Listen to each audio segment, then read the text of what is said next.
परमात्मा हमें याद दिलाते हैं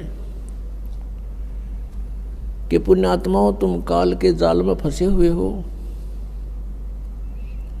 और जिस सुख को तुम छोड़ आए हो सतलोक में, उसको तुम यहां खोज रहे हो।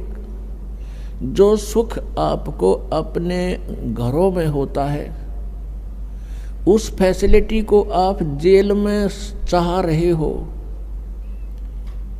वो कभी नहीं हो सकती।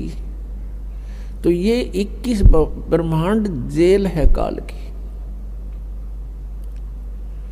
21 ब्रह्मांड ये काल की कैद है, इसमें हम बंद हैं, कर्मों का दंड हम भोग रहे हैं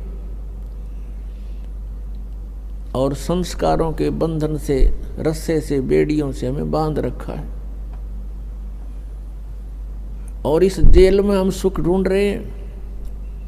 ये हमारी अज्ञानता और भोलापन है। इसके विषय में भगवान बता रहे हैं कि तन धर सुखिया कोई नहीं देखा। हमने, परमात्मा कहते हैं, इसकी 21 ब्रह्मांड में दौरा कर लिया, कोई भी जीव सुखी नहीं पाया हमने।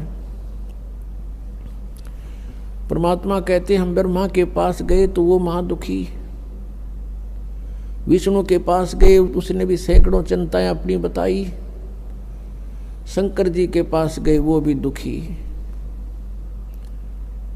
और फिर कहते हैं कोई पूरी पृथ्वी का शासक हो, भूपति यानी पूरी पृथ्वी का शासक हो, उदय अस्त का राज जिसके पास हो, उदय माने जहां से सूर्य निकलता है, अस्त जहां छुपता है, अर्थात पूरी पृथ्वी पर जिसका शासन हो, वो राजा भी सुखी नहीं देखा हमने। फिर बताते हैं, देखो एक परिवार का मुखिया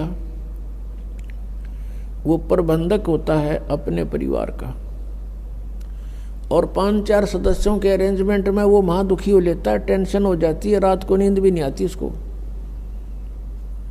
और राजा एक अक्षेत्र का प्रबंधक होता है, मुखिया होता है, तो वो कैसे सुखी हो सकता है? ये तो हमारी एक अज्ञान, हमने सुख के नापण का आधार गलत ले रखा है, जिस कारण से हमने महादुखी आदमी, व्यक्ति सुखी दिखाई देता है।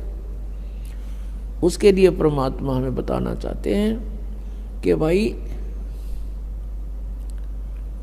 घाटे बाद सब जग दुखिया।